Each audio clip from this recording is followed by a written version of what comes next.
I was working on Kool-Aid and we were working through a consumer promotion. Kids would call in for a chance to win. And right before we went to press on the packaging, my consumer promotions person came to me and said, we've got a problem. We just tried out the number. It sent us to a line. I'm sorry, a what? A line. I'm like, okay, well, Dave, I don't have to tell you. You can't send children to a porn line. Story that you averted that would have been told forever in business school. Absolutely. Was that one.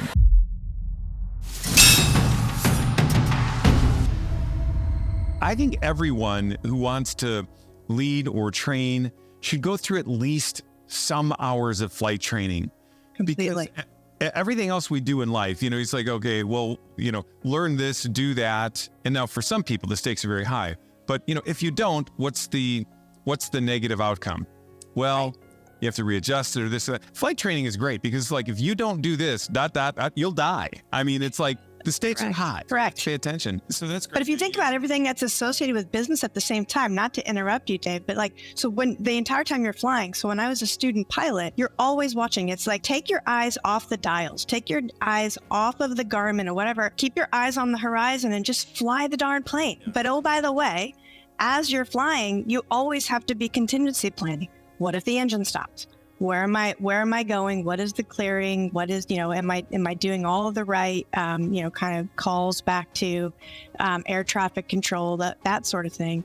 There was an article even that talked about how some of the best CEOs were actually pilots and the training they were able to deploy in leading their different organizations and how that had come from learning how to fly. Yeah. I don't want to spend too much time on this, but you've just really struck a chord with me on something so important. So definitely flying outside the plane, they call it, right? You don't look at your controls, you look outside and you make sure that you're managing everything that way. Now, what's interesting though, is when you go for your instrument rating, it changes. And now that's all you do is fly inside the plane. But right. The example that you gave, like on just understanding leadership, it is exactly the same thing, but it becomes a checkerboard. It inverts itself. So what happens now? If you're going to be a great leader, you have to have these intuitions. You have to look outside. You have to pay attention, right? And just fly the plane. But you have to pay attention to the data and you have to trust the data. Yes. So what happens when you're flying instrument, they say, do not rely on your feelings. Trust the data, because you might feel like, you have a certain attitude or a certain pitch and you're wrong, because your mind plays tricks on you. And if you try to correct that when you're in the clouds and you don't trust the data, all of a sudden you're going to go from a bad spot to a worse spot. And those two parallels matter. So let's talk about your leadership now and some of the things you've done, because your story really is a great story. You were getting your MBA, that inspired you through some of your classes to get into the food industry. What was that lit the fire for you? Absolutely. I think impact overall, right? I mean, just to be as succinct as possible. Everybody eats and drinks. Everybody has to make a choice on what they're choosing to eat and drink. And so to have the ability to influence what people do and the choices that they make and to have a maximum impact across the most people, to me was, incredibly motivating.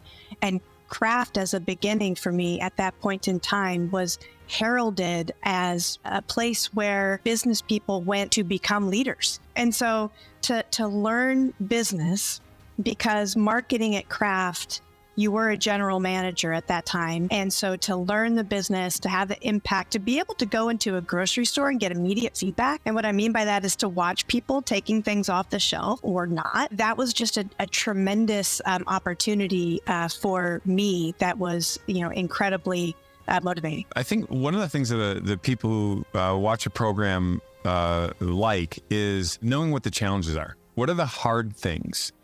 And you must have gone through a lot of these things where all of a sudden it hits the fan and you have to fix it. You're paying attention to probably several different things at one time, not necessarily through like unregulated ambition, but, common sense oriented desire to advance. You're working on your career while you're dealing with all sorts of challenges.